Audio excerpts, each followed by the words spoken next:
विभाग डी, निम्नलिखित 8 प्रश्नों में से किन्हीं 5 प्रश्नों का हल ज्ञात कीजिए। प्रश्न 47 से 54, प्रत्येक के 4 अंक हैं। 47वां है, सिद्ध कीजिए कि एक त्रिभुज की किन्हीं 2 भुजाओं के मध्य बिंदु को मिलने वाली रेखा तीसरी भुजा के समांतर होती है। तो ये हमको साबित करना है। तो ये मध्य बिंदु है, इनसे मिलने वाली जो भुजाएं हैं तो ये इसके समांतर है, तीसरी भुजा के समांतर है। ये हमको साबित करना है इसके अंदर।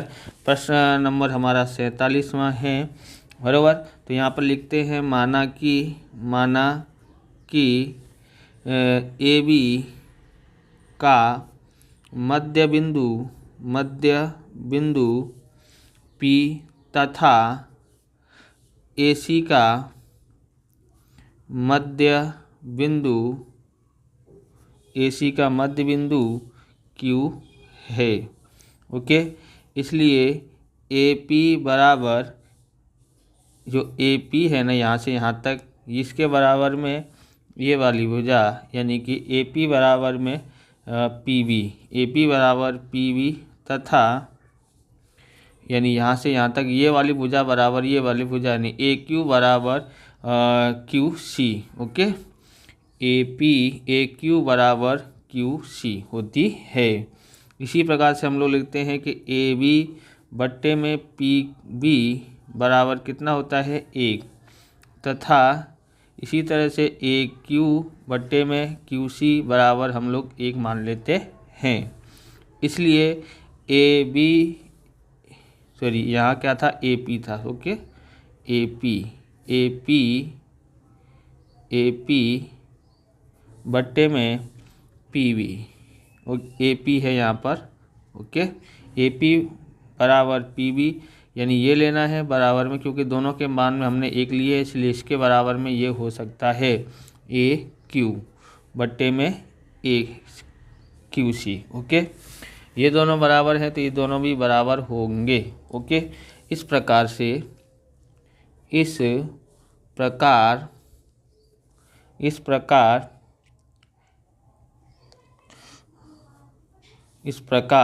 समानुपातिकता की मूलभूत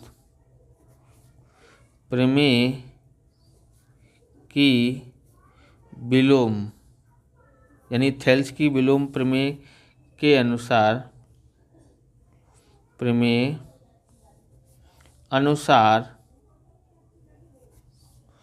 त्रिभुज ABC में AP बट्टे में PB बराबर AQ बट्टे में QC होने से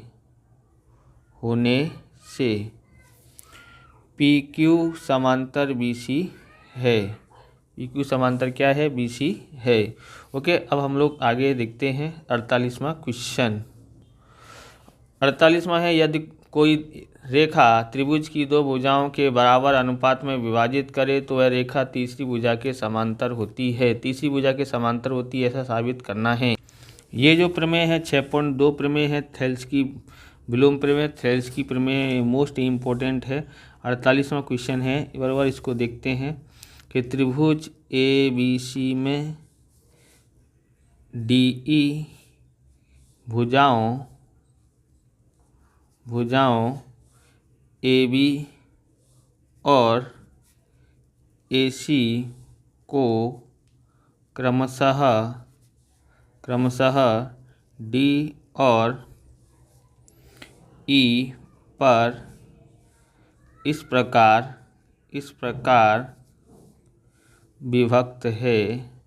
विभक्त करती है यानी विभाजित करती है कि, देखो ये त्रिभुज का नाम है त्रिभुज ABC, जिसमें DE जो है AB को यहाँ पर और AC को E पर विभाजित करती है, कि जिससे क्या होता है AD बट्टे में DB। ओके, यानी यहाँ से यहाँ तक AD बट्टे में DB होता है। ऐसे ही AE बट्टे में EC, तो AE बट्टे में EC। ये परिणाम नंबर हमारा 1 है।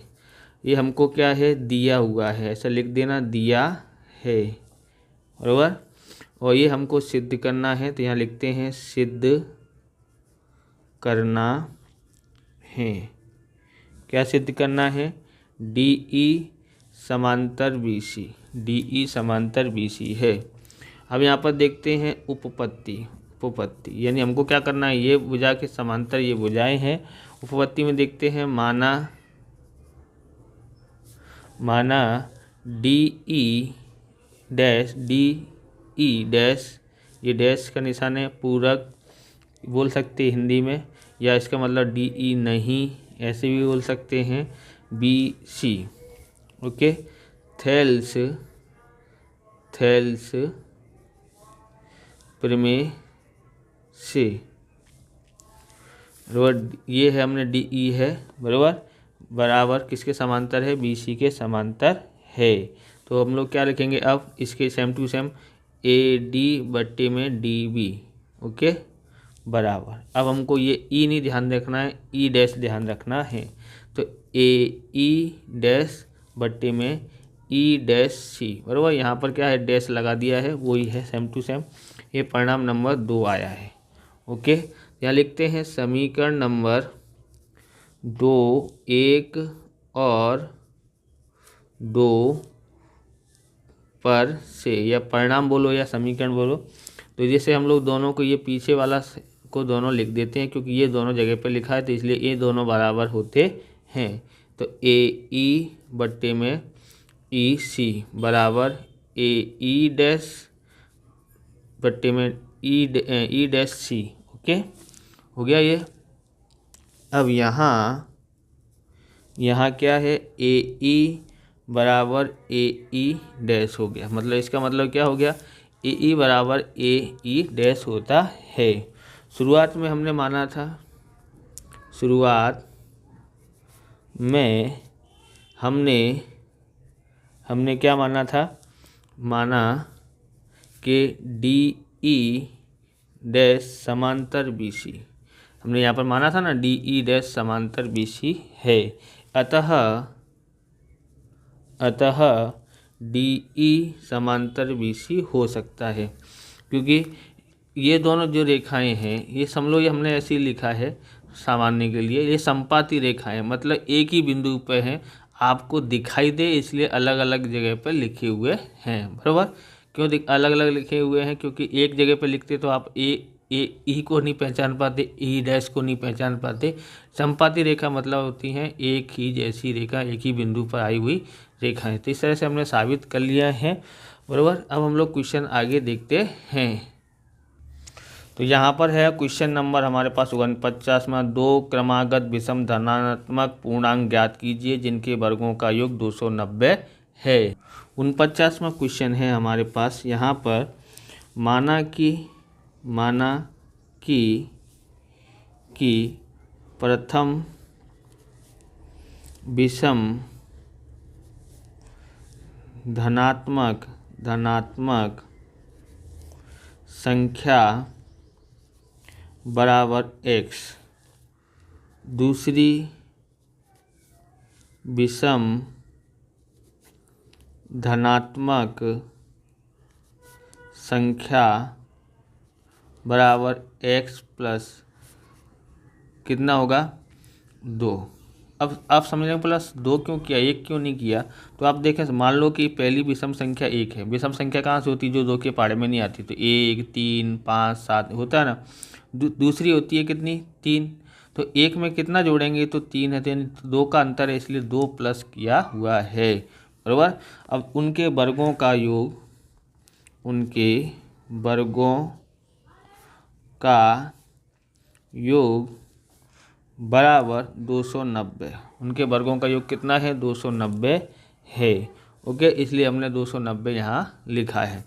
यानी कि इन दोनों के वर्गों का योग x का वर्ग प्लस x प्लस 2 का वर्ग बराबर 290। आप इस प्रकार की वीडियो देखना चाहते हैं तो डिस्क्रिप्शन में लिंक दी है प्लेलिस्ट की, IMP क्वेश्चन की और क्या बोलते हैं असाइनमेंट की, तो वहाँ से आप देख सकते हैं। चैनल पर नए, चैनल को सब्सक्राइब करना, क्योंकि हम इस प्रकार की वीडियो आपके लिए बनाते रहते हैं। लाइक शेयर भी करते रहना। इसका वर्ग करते हैं तो एक्स स्क्वायर, इसका वर्ग करते हैं एक्स स्क्वायर, और देखो इस कोष्टक को का वर्ग करेंगे तो पहले इसका वर्ग फिर 2 का वर्ग, यहाँ पर थोड़ा जगह रख के कर देने का, 4 हो गया। बीच में हमेशा यहाँ पर प्लस, यहाँ पर जो निशान होता है वो यहाँ पर, इसका गुणा इससे करते हैं और इससे करेंगे तो कितना होगा, 2 दूनी 4 एक्स होता है बराबर 290। ओके, एक्स स्क्वायर कितना होता है, 2x square plus 4x plus 4, इसको इधर लेके आते हैं तो 290 माइनस का बराबर 0। 2x स्क्वायर प्लस 4x, अब घटेगा माइनस का, यहाँ बचेगा 286 होता है। देखो 2 से भाग जा सकता है चारों बाजू, तो तीनों में तो 2 से भाग दे देते हैं सब में, तो यहाँ आ जाएगा एक्स स्क्वायर, 2 दूनी 4, 2 एकन 2, 2 चौक 8, 2 तिया 6 बराबर 0। गुणा करने पर 143 आना चाहिए और घटाने पर 2 आना चाहिए, ऐसी संख्या ढूंढनी है। तो 13 गुणा 11 करते हैं तो 143 आता है। माइनस का प्लस का 13 माइनस का 11 रखेंगे तो प्लस का 2 आ जाता है, तो हमको इन दोनों को रखना है। X square plus 13x minus 11x minus का 143 बराबर 0। ओके, यहाँ देखोगे क्या लिख सकते हैं, कॉमन लेंगे x प्लस 13, यहाँ पर लिखते हैं 11x माइनस कॉमन लिया तो प्लस 13 बराबर 0। अब यहाँ पर लिखते हैं x प्लस 13 x माइनस 11 बराबर 0, x प्लस 13 बराबर 0 अथवा x माइनस 11 बराबर 0। ओके, x बराबर ये उधर जाएगा तो माइनस का 13 हो जाएगा, अथवा x ये उधर जाएगा तो प्लस का हो जाता है। ओके, लिखते हैं x बराबर माइनस 13 संभव नहीं है, क्योंकि धनात्मक विषम संख्या बोला है ना, इसके लिए तो ऋणात्मक है, इसलिए x बराबर क्या लिया जाएगा, 11 लिया जाता है। ओके, अब हम लोग क्या करेंगे, लिखेंगे प्रथम विषम धनात्मक संख्या बराबर x बराबर कितना है, 11। दूसरी विषम धनात्मक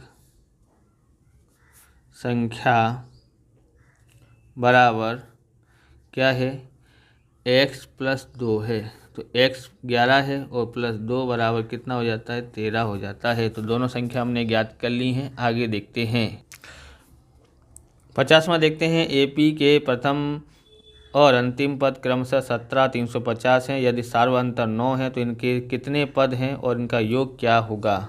यहाँ लिखते हैं सबसे पहले क्वेश्चन नंबर 50वां है बराबर। यहाँ लिखते हैं a बराबर 17, क्योंकि प्रथम पद बोला है, अंतिम पद बोला है 350 और d यानी सार्वअंतर बोला है 9।